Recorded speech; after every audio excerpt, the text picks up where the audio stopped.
हो रही है और ये दिखेगा आपको चुनाव परिणाम में। जी सर, ठीक है। हाँ बिल्कुल, जाहिर तौर पर सूरज जी जिस तरीके से आप जिक्र कर रहे थे, और इस बीच गृह मंत्री अमित शाह क्या कुछ कह रहे हैं वो सुनवाते हैं। और तीर छाप के अलावे बटन दबाया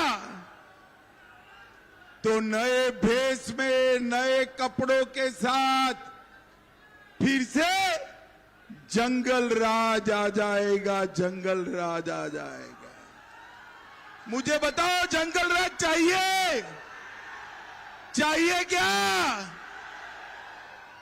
ये लालू जी अभी भी टिकट बांध रहे हैं और लालू राबड़ी ने 15 साल राज किया, मगर मधुबनी और मिथिला दोनों का अपमान किया।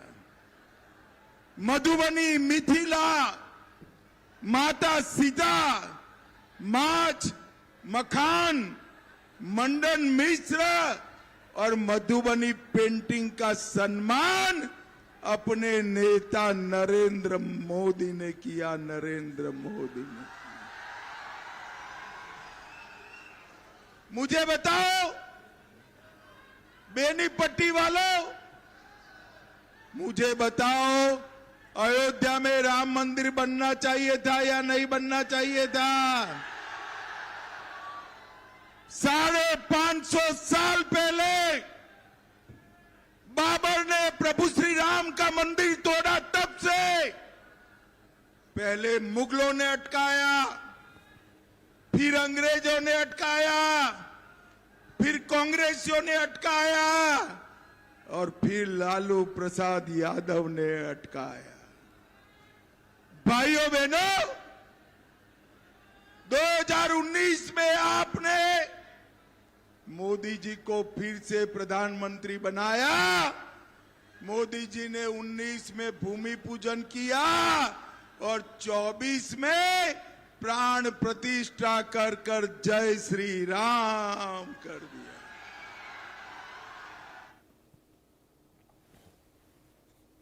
तो लगातार जो सेकंड फेज के लिए चुनाव प्रचार है वो भी जोर पकड़ता नजर आ रहा है, अपने चरम पर है। और तस्वीरों में भी आप देख सकते हैं लगातार इंडिया न्यूज आप तक एक एक अपडेट पहुंचा रहा है, उसके माध्यम से भी आप ये समझ सकते हैं कि किस तरीके से सेकंड फेज के लिए इस वक्त चुनाव प्रचार जोर पकड़ता नजर आ रहा है। और हमारे साथ लगातार तमाम मेहमान बने हुए हैं। मैं रुक करूंगा विपिन जी का, वरिष्ठ पत्रकार स्टूडियो से हमारे साथ लगातार जुड़े हुए हैं। विपिन जी, जिस तरीके से सेकंड फेज को लेकर बात करें तो ये कहा जा रहा है कि फर्स्ट फेज के लिए सेकंड फेज का जो चुनाव प्रचार है वो भी बहुत जरूरी है। जहां एक और चुनाव प्रचार किया जा रहा है सेकंड फेज के लिए सुबह से ही, तो वहीं फर्स्ट फेज के लिए वोटिंग हो रही है। क्या आपको लगता है कि जो सेकंड फेज का चुनाव प्रचार है वो फर्स्ट फेज को इंपैक्ट करेगा? बहुत महत्वपूर्ण सवाल आपने पूछा है। और ये देखिए, इसके आपके जो सवाल है उसका अगर मैं सरल तरीके से जवाब दूं तो अगर हम तुलना करें, देखिए भाजपा की और महागठबंधन की, उनके नेताओं की, कि यहां पर भाजपा के बारे में बोला जाता है कि वो 24 घंटे 365 दिन इलेक्शन मोड में रहते हैं। तो इसके क्या मायने निकाले जा सकते हैं कि निश्चित बात है कि किसी भी चुनाव को वो हल्के में लेते नहीं, ये लोकतंत्र का महापर्व है। तो और यही बात करें कि अगर कुछ विपक्ष के नेताओं के बारे में बात करें, उनको बोला जाता है, अंग्रेजी का एक फ्रेज है रिलक्टेंट पॉलिटिशियंस।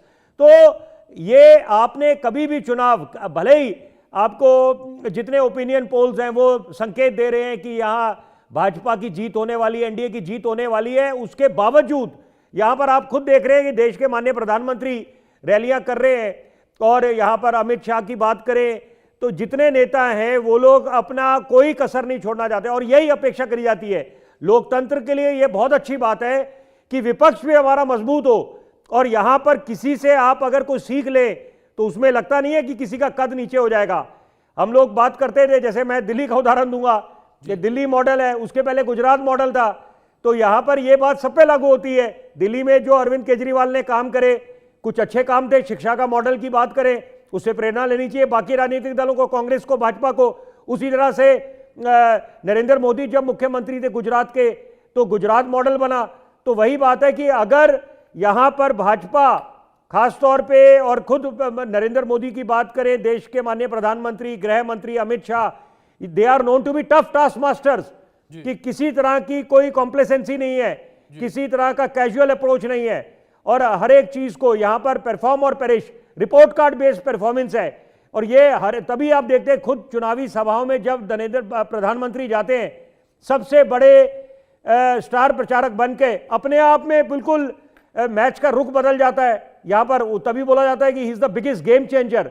तो यही बात है कि सीख लेनी चाहिए यहां पर बाकी नेताओं को भी, क्योंकि ये ओपन ग्राउंड है। यहां पर ये नहीं कह सकते कि बिल्कुल टेकन फॉर ग्रांटेड है कि, और अब तो कुछ रिवायत सी रही है कि जो ओपिनियन पोल्स या एग्जिट पोल्स आए हैं उसके इतर परिणाम आए हैं। तो यहां पर अभी भी देखिए, आपको आखिरी, जैसे कहते हैं कि क्रिकेट एक आखिरी गेंद तक आप भविष्यवाणी नहीं कर सकते, वही बात राजनीति में लागू होती है कि आपको कोई कसर नहीं छोड़नी चाहिए जनता के बीच जाने में और उनके पास जाके उनको आश्वस्त करने में। अपना रोड मैप साझा करें, अपना संकल्प पत्र के बारे में बताएं, तभी जनता आश्वस्त होती है।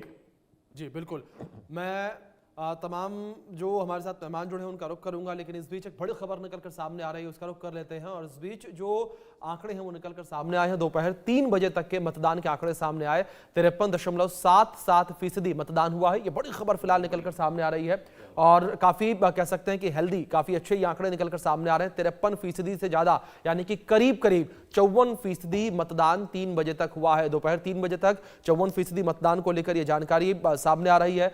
और 18 जिलों के 121 सीटों पर इस वक्त मतदान लगातार जारी है। लोग अपने घरों से निकल रहे हैं, अपने मताधिकार का प्रयोग कर रहे हैं, और लोग किस तरीके से अपने मताधिकार का प्रयोग कर रहे हैं वो इन आंकड़ों के माध्यम से साफ तौर पर अंदेशा लगाया जा सकता है, क्योंकि 53.77%, अभी 3 घंटे का वक्त बाकी है। और जानकार हमेशा यही कहते हैं कि जो अंतिम 2 घंटे होते हैं उसमें सबसे बड़ा बूस्ट निकलकर आता है। तो यहां पर ये बेहतरीन आंकड़े कह सकते हैं मतदान के निकलकर सामने आए हैं फिलहाल, और 54% के आसपास 53.77% मतदान 3 बजे तक हुआ है। ये एक बड़ी खबर निकलकर सामने आ रही है।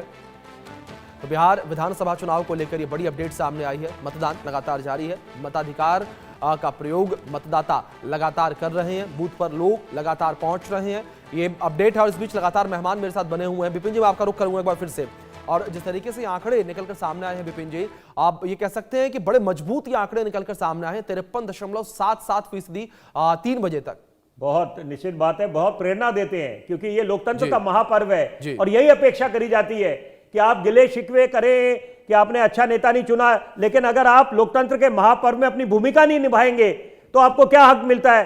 तो ये बिहार की आवाम बिल्कुल एक साफ संदेश दे रही है। जैसे एक अंग्रेजी की कहावत है, early to bed early to rise, तो ये लोग बिल्कुल जिस तरह से बढ़ चढ़ के इन्होंने भूमिका अपनी निभाई है, अपने दायित्व को निभाया है, तो अपने आप में इससे प्रेरणा बाकी प्रदेशों में भी मिलेगी लोगों को और देश को मिलेगी कि वाकई में कि जो अगर लोकतंत्र के महापर्व में आप बढ़ चढ़कर हिस्सा ले रहे हैं, अपना बेशकीमती वोट डाल रहे हैं, तो यही आगे जाके आपकी तकदीर और तस्वीर बदलेगा अगले 5 साल।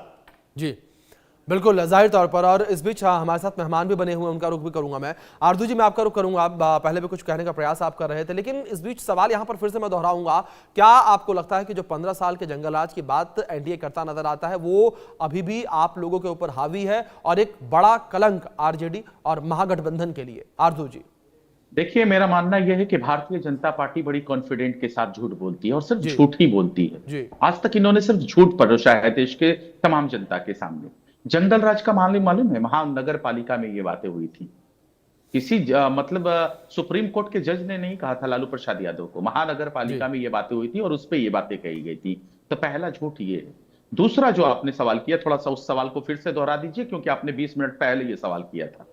जी आरजू जी, मैंने वही जो आरोप लगाए जा रहे हैं आप लोगों के ऊपर जंगल राज को लेकर, वही सवाल मैंने किया था। नहीं, वही तो मैं कह रहा हूँ, बैगेज है पीछे से। हाँ जी, ये क्या लगता है कि आप लोगों के ऊपर अभी भी हावी होता हुआ नजर आ रहा है? क्योंकि 20 साल के बाद भी, 20 साल से आप लोग सत्ता में नहीं है पूरी तरीके से, लेकिन उसके बावजूद एनडीए जो है, बीजेपी जो है, जेडीयू जो है, वो बार बार जंगल राज की बात करते हैं और जो बिहार की जनता है उन्हें भी जंगल राज भूलने नहीं देते। आरजू जी, देखिए, वो होता क्या है ना कि ये परसेप्शन फैलाने की कोशिश करते हैं।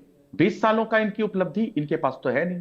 जब उपलब्धियां नहीं रहती हैं तो आप मनगढ़ंत कहानी करते हैं, क्योंकि आप चुनावी गिद्ध हैं, किसी भी तरीके से परसेप्शन फैलाना चाहते हैं और चुनावी राजनीतिक लाभ लेना चाहते हैं, जो कि बिहार की जनता देने नहीं जा रही है।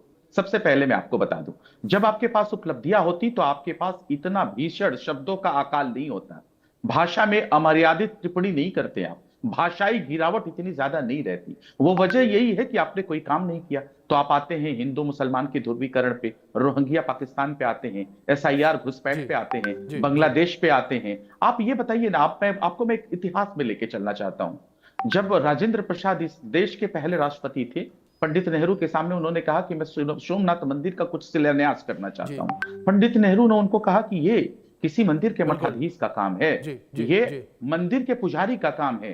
आप इस देश में लोकतंत्र स्थापित है, संविधान स्थापित है, लोकतंत्र में मजबूत लोकतंत्र कैसे होता है? आप जितने भी हिंदुस्तानी हैं उनके लिए काम करिए। ये काम जो मंदिर के लोग हैं, जो मस्जिद के लोग हैं, जो चर्च के पादरी, उनके ऊपर छोड़ दीजिए। नहीं, मैं आपको बताना चाहता हूं, यही है कि वो जनता के लिए काम करे, लेकिन जी वो जनता के लिए काम करे। तो ये क्या कर रहे हैं? यादव क्या कुछ कह रहे हैं वो एक बार अपने दर्शकों को हम सुनवाते हैं। लोग के लिए ये सांसद जी भी मौजूद है। 2022 में हमने अपना पर्यटन का पूरा क्षेत्र बदल गया। पहले केवल 60-70 लाख लोग आते थे, आज 7 करोड़ से ज्यादा लोग उज्जैन आते हैं। काशी विश्वनाथ, तो जब काशी विश्वनाथ में आनंद आ गया, उज्जैन के बाबा महाकाल का महालोक बदल गया, अयोध्या में भगवान राम का धाम बदल गया, तो जमुना जी के कृष्ण कन्हैया ने क्या बिगाड़ा? आनंद आना चाहिए कि नहीं आना चाहिए? मथुरा वाले के यहाँ भी बोलो आना चाहिए कि नहीं आना चाहिए? तो बोलो कृष्ण कन्हैया लाल की।